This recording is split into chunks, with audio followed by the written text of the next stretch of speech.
Pro Group Management, workers' comp that works for you.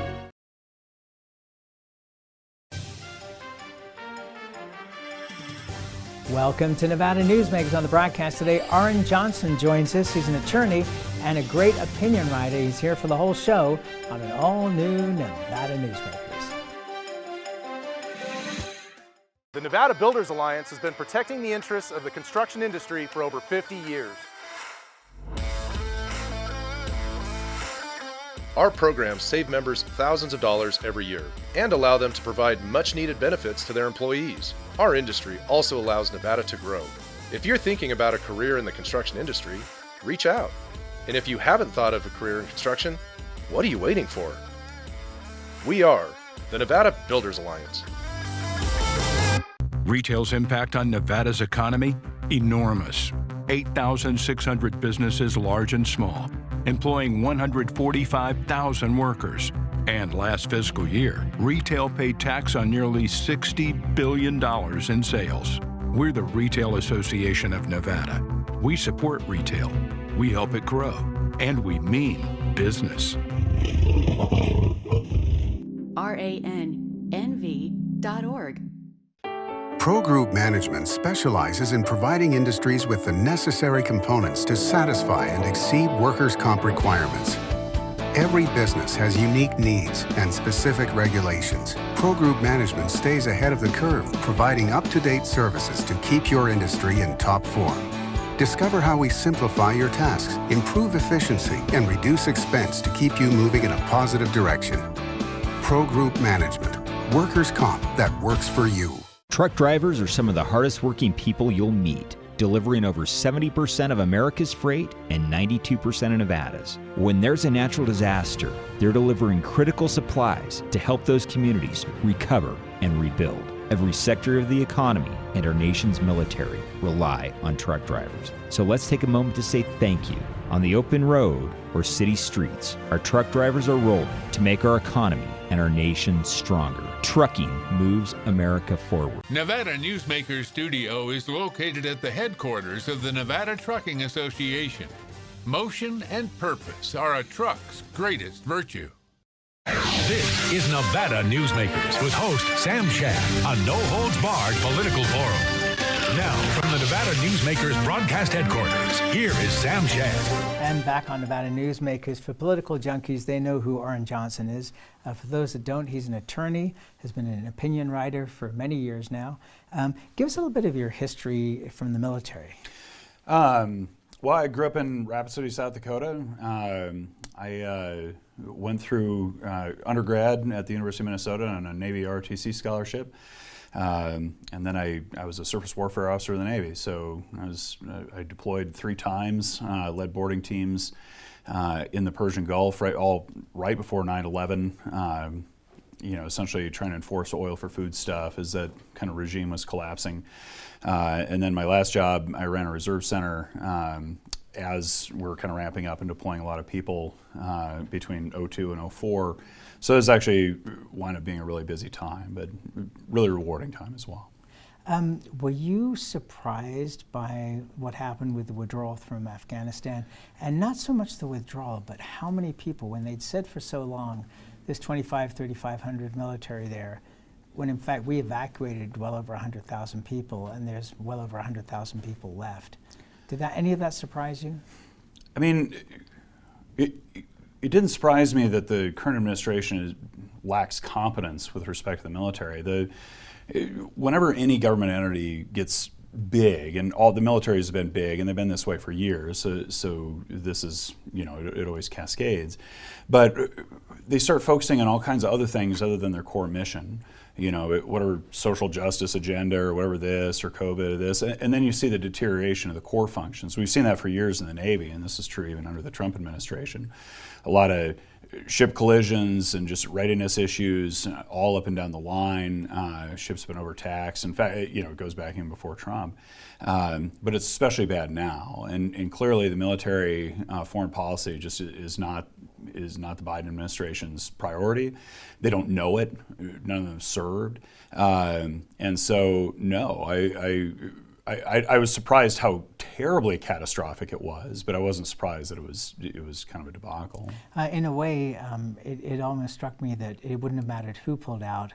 With that many people involved, it was going to be a mess no matter what. Well, I disagree with that. I think there was a framework in place and methods to withdraw. What I think happened is that somebody, whether it was President Biden or one of his advisors, snapped his fingers and said, we're just doing it right now. We're doing it right now. I don't care how we do it. We're just going. And so with the excuse that, well, we don't want to give the Taliban knowledge that we're leaving.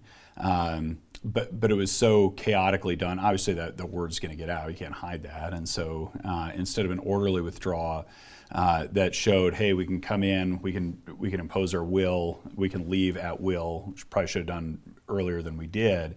Then now it just looks like we're running away with our tail between our legs. So the way you do things is often just as important as whether or not you do them. And the way this was done was just shameful. The Pentagon Papers came out many years ago and talked about how no president, it wasn't just one president, but multiple presidents, didn't want to admit that the war in Vietnam was lost from almost the beginning. And it seems as though we just didn't learn from what happened with the Russians that, you know, we weren't ever going to win in Afghanistan. Well, the problem is that nobody ever defined victory. So I actually disagree. In a lot of ways, you know, the narrative that we lost Vietnam and that's where it is. What happened in Vietnam was a holding action against communism. It was a front on a global battle, and people forget that, or they poo-poo it, or they forget how evil communism truly was, and how deadly it was. That the Soviet Union was on par with Nazi Germany morally, intellectually, death toll-wise, everything else. I mean, there's really no meaningful difference between the two. And so stopping that spreading was meaningful. As soon as we left Southeast Asia, then all of a sudden communism came in, both Cambodia and Vietnam. 4 million people were killed. 4 million people were starved or they were killed outright. And so that wouldn't have happened had we still been there, had we not done the kind of unorderly withdrawal that was really more a result of domestic politics than anything else. The problem with Afghanistan is that we're there kind of holding, there wasn't, what are we doing? And so the problem with war is if you're going to do it, you have to commit. You have to take land, you have to claim land, you have to say this is ours and we're going to do it and we're going to make it in our image. That's how you win a war. You don't come in, try to be a police force for a while, and then leave, because eventually the people who live there, obviously, no matter how long you're going to be there, are going to wait you out. And that's exactly what happened there, because nobody could define victory. Okay, but isn't the reality that the end of war comes with a political settlement? Well, I mean, everything is politics. War is politics. I mean, you can't disengage war from politics, and we wouldn't want to, and that's why we have civilian control of the military. It's important that the people of a country have some say in what its military is doing. And so there's always a political portion, both kind of large P, small p, electoral, and also just the machinations of politics that always go on in any society that are intertwined with war. And so yes, obviously the politics of the day factor in, but there's also something that's been missing, and this is true not just with the military, but with everything from COVID responses to everything else, which is just a loss of competence, an increase in bureaucracy and a loss of competence, and those two things are obviously interrelated. Again, with people forgetting their core functions, forgetting to figure out how to actually define victory, define success in any endeavor that they do. And that's where we all get mired down in our own bureaucracy, and that's deadly, whether we're talking about domestic policy or foreign policy. All right, let's take a break. We'll come back more with Orrin Johnson. We'll change issues to what's going on in this country after this timeout. Southwest Specialties has been making the homes and businesses of Nevada beautiful for more than 20 years. Their experienced designers and craftsmen create the walkways, backyards, water features, and a variety of outdoor cooking areas that add curb appeal and value to your investment. Call today or visit them at their website and see how they can make your outdoor spaces special. Southwest Specialties, creative, distinctive, beautiful. Each day, the Children's Advocacy Alliance partners with leaders, legislators, and families across Nevada to improve children's health, education, economic well-being, and safety. We recognize Nevada will be no better than the state of its children. Be a part of this change. Be a supporter of the Children's Advocacy Alliance. For more information, go to caanv.org. Serving Our Kids Foundation's mission is to serve homeless, at-risk, and food insecure children in grades K through 8 throughout Southern Nevada. During the pandemic, Serving Our Kids has seen a 42% increase in the number of children served, providing more than 4,500 meals to kids in over 100 schools weekly. Serving Our Kids is powered by community support and volunteers. To learn how you can help, visit servingourkids.org. It comes from Washington. Darkness spreading across America. Radical socialists are destroying our country and communities. But John Lee switched parties to stop them, fighting for conservative values like Reagan and Trump. As a principled conservative, John Lee's proudly pro-life. As NRA Legislator of the Year, John Lee fearlessly defends our gun rights. And as governor, John Lee will stop the left and keep Nevada's future bright. Let's ride. John Lee for governor. This is Nevada Newsmakers. And back on Nevada Newsmakers, we continue our conversation with Orrin Johnson. He's an attorney and an opinion writer. And I wanted to bring up redistricting. You know, those that have the power are able to wield it, and that's what occurred in redistricting. Yeah, it's, you know, I really think that we should change our laws and to reflect that the goal should not be, everybody tries to make sure there's fair representation. That's fine, but then there's all these groups and like communities and all these things. But I think what happens is that the overall purpose of elections gets lost. The purpose of an election is that the people can hold their government accountable, and any election where essentially a seat is safe means that you have a less accountable government, and that's a bad thing. And so what I would like to see is a change from both Supreme Court case law, but also it'd be better as statutory, and just say that the purpose that we should try to maximize the number of competitive districts. Because the more competitive districts there are, the more politicians who are afraid of losing their job if they let the people down, that's how you get a more responsive government. That's how you get better government, and that's how you get better policy. And so this idea that to the winner goes the spoils, and we all just accept that. We shouldn't accept that. If Democrats care about responsive government and about doing right by the people, they should not be afraid of being in a competitive district if they think their policies are going to bear fruit. Same thing with Republicans, who would do the same thing if they were in a position to do it.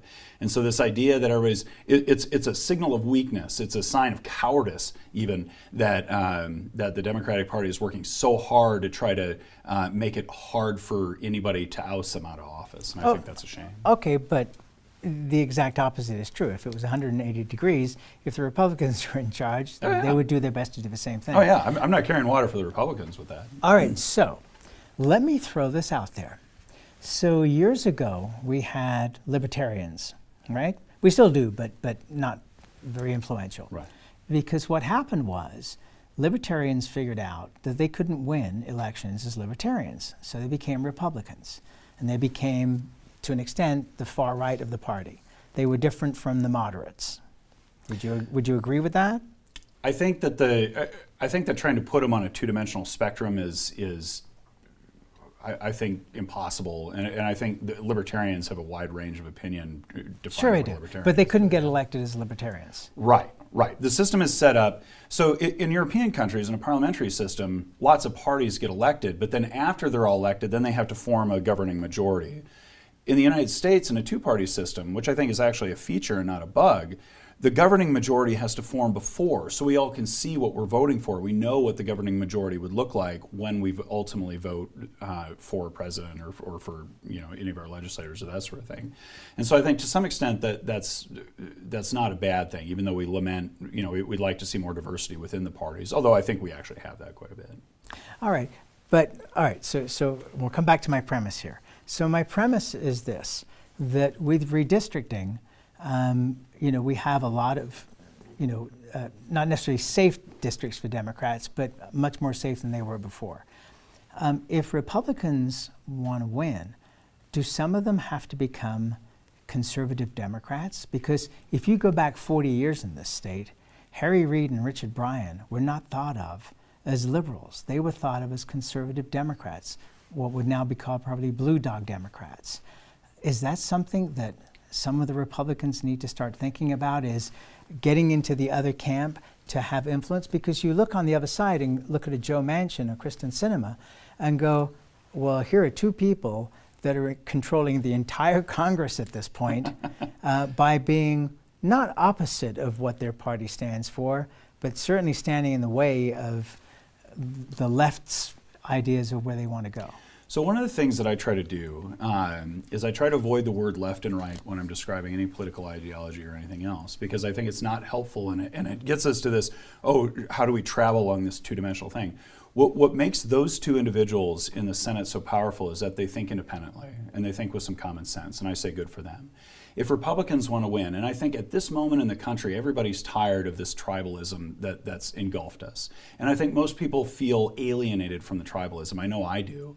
I'm a registered Republican, but kind of the only reason is because I want to have some say in the primary processes. And so what I think Republicans need to do is come out and say, it's not about left or right, it's about up or down, the great kind of Reagan concept of it, that it's about freedom, it's about independence, it's about keeping your business safe from the red tape. It's about, when the government controls all of government and essentially the means of production, as it essentially seized during COVID. Now we got empty shells, and businesses have no idea what's going on or what executive order is going to change the way they do business. That's a terrible way to grow an economy. And so the more Republicans go in and say, look, we're about you guys. We're about you guys. We're about all the non-tribal people that just want to live their lives and do better. That's how they're going to win elections. Okay, but how does that work with the echo chamber of people, as you say, have become tribalistic, and they're listening to one side or the other rather than listening to both sides? You don't have very many avenues. I mean, this show might be an exception of where you have people from all across the spectrums, and the viewers and listeners can decide. I'm not here to call anybody a jerk or say they're right or wrong. I'm here to say, hey, tell me what you think, and let the other people decide. Well, and I think that's a start. So the echo chambers are small, but people forget that they're small. So I hate Twitter, I hate social media, I hate all those things because it makes people think that they're alone if they're not part of a tribe. They're not. They're absolutely not. In fact, most Nevadans no longer are part of the tribe, or at least a third of them are no longer part of one tribe or the other. And I think a lot who still are don't really feel a direct affinity for it. In fact, I'll say this, even though we think of Trump as kind of the ultimate partisan, in a lot of ways he's the ultimate nonpartisan.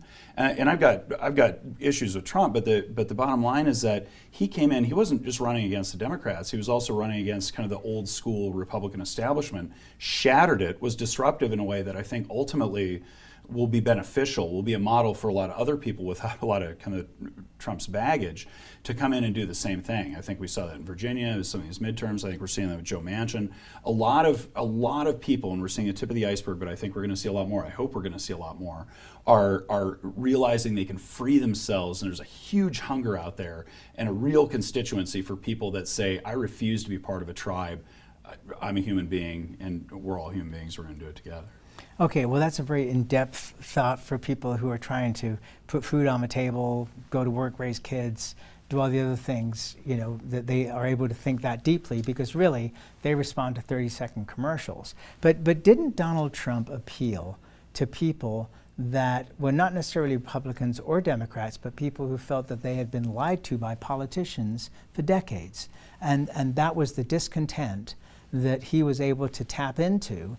And so you had people who were Democrats as well as Republicans voting for him. I agree with you completely. And again, this is the disruption, and I'd like to see more of it. Where people come in and say, one of his, in I think one of the Republican debates, he said, sure, I'm conservative, but who cares? Let's just get stuff done. That's what speaks to the kitchen table issues that you're talking about. It's not this in-depth philosophical thing. It's, why am I paying $5 for gas? This is crazy. What inflation is killing me. All of a sudden, I don't know what the governor is going to do next to my business. I just want to be left alone and live my life and raise my kids and let them go to school. And that's what Trump tapped into, and that's what politicians of any party can tap into, be successful. And when they tap into it, not only will they be politically successful, they'll be successful policy-wise, and the United States of America, Nevada, will be successful. All right, let's take another break. More with Orrin Johnson when we come back. 7 at 7 is available anytime, anywhere. I'm Riley Smith with your Vegas Golden Knights. Watch 7 minutes of nonstop news from the Las Vegas Review-Journal. Streaming on LVRJ.com and Twitter. Powered by the Las Vegas Review-Journal. Modern boutique Ahern Hotel and Events Center in Las Vegas. Host meetings and events on 2 floors. Stay in luxurious rooms and suites. Unlimited branding opportunities. Regional Italian cuisine by Chef Mark Segrisi. Flexible event spaces. Full buyout options. Visit ahernhotel.com today. I'm Jeff Gehrman, an investigative reporter with the Las Vegas Review-Journal.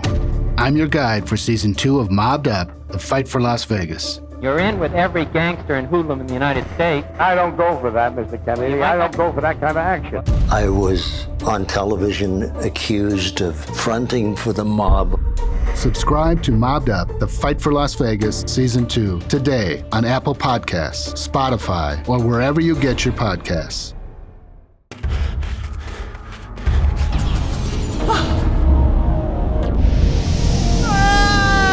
Hey, Dad?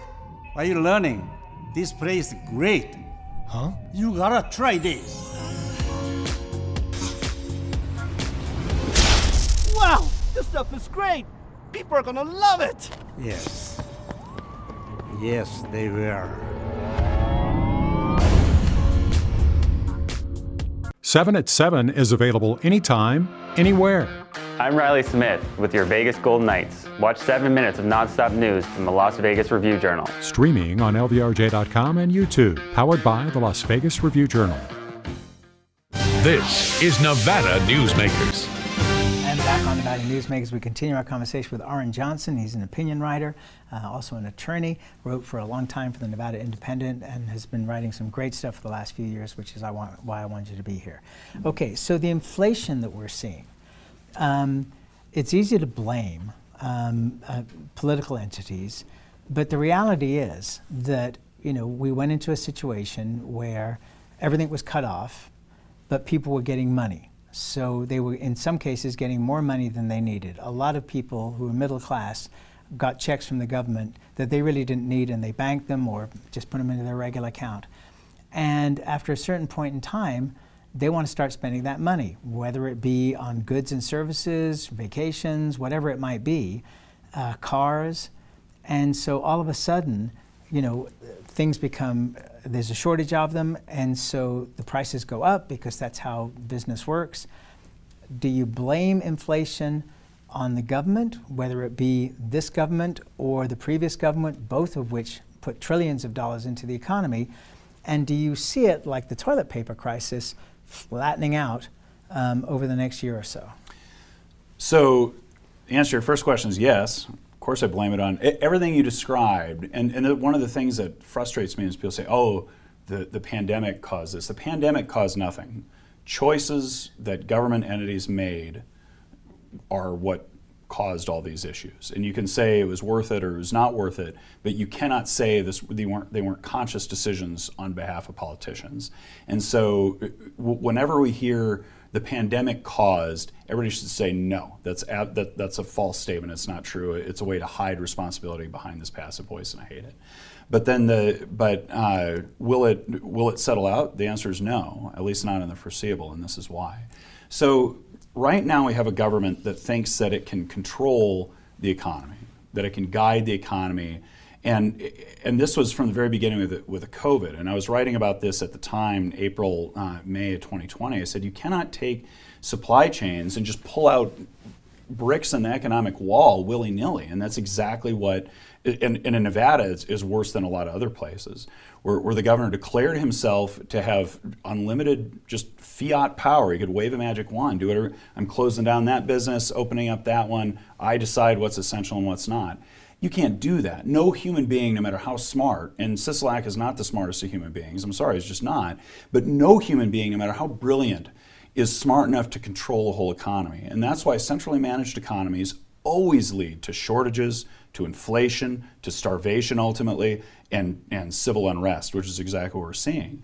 I use the phrase, and it's loaded, but the government seized the means of production. When the governor can say, I can shut down your business at will, I can force your employees to, I can require you to make your employees do, take a shot or undergo any other medical procedure or do anything else. There's no limiting power on the government. And that means that for all effective purposes, the government has seized the means of production and is now trying to control the economy. When that happens, we're going to see very predictable results. We're going to see inflation, we're going to see it continue. We're going to see empty shelves, we're going to see continued supply chain issues, we're going to see all those things. The government needs to back off, and there's obviously there's no government backing off anytime in the near future. Well, I have a more optimistic view than you do about this, because I think that things will start to calm down. We're seeing less ships off the coast of Los Angeles at this point. And things across the supply chain are easing up.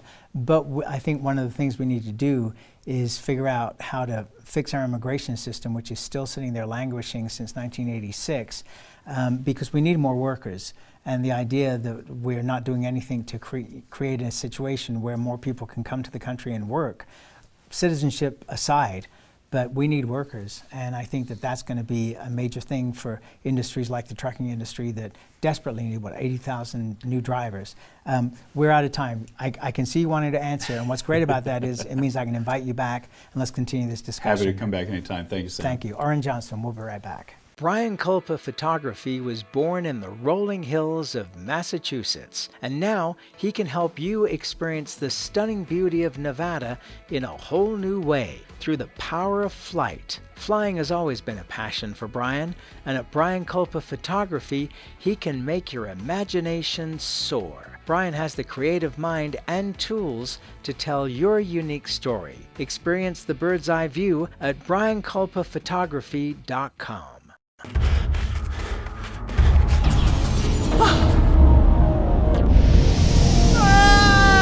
Hey, Dad? Are you learning? This place is great. Huh? You gotta try this. Wow, this stuff is great. People are gonna love it. Yes. Yes, they will.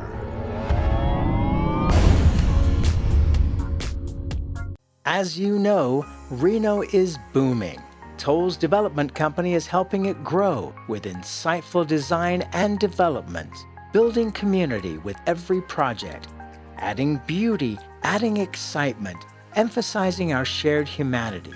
Reno is becoming bigger. Toll's development is helping it become better, more livable, more enjoyable. To learn more, go to tollsdevelopment.com.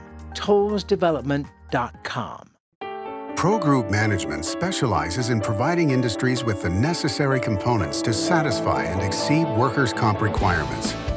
Every business has unique needs and specific regulations. Pro Group Management stays ahead of the curve, providing up-to-date services to keep your industry in top form. Discover how we simplify your tasks, improve efficiency, and reduce expense to keep you moving in a positive direction. Pro Group Management. Workers' comp that works for you.